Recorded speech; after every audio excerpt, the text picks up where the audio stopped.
এটাই বাংলাদেশ। তামিম ইকবাল যখন বুকে ব্যথা পান 2 ঘন্টার মধ্যে এনজিওগ্রাম, রিং সব সেরে ফেলেন ডাক্তাররা। একটা দেশের মূল্যবান ক্রিকেটার, তাই তার প্রাণ বাঁচাতে দেরি নেই। হাসপাতাল ও তখন সেবা দেয়, দেরি করে না।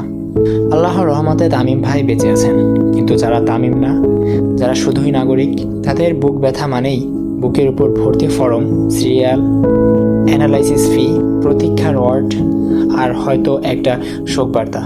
এখানে সেবা পেতে হলে তোমার ধনী হতে হবে, জনপ্রিয় হতে হবে, নয়তো হতে হবে নিছক ভাগ্যবান।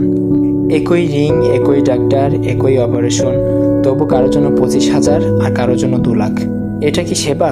না ভাই, এটা স্ট্যান্ড নামের চুক্তিভিত্তিক ডাকাতি। বাংলাদেশের চিকিৎসা নেই এই মিথ্যে বলে যারা, তারা আসলে সত্যকে আড়াল করে। চিকিৎসা আছে, সত্যতা নেই।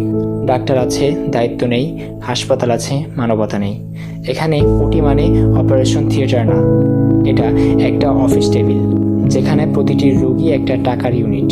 বুকের ব্যথা কেটে যাবে একদিন, কিন্তু এই ব্যবস্থার ব্যথা কি কাটবে? একদিন রিং পড়বে এই সিস্টেমের বুকে, হৃৎপিণ্ড খুলে বের করা হবে প্রতারণার রক্ত। সেদিন চিকিৎসা হবে সেবা, ব্যবসা নয়।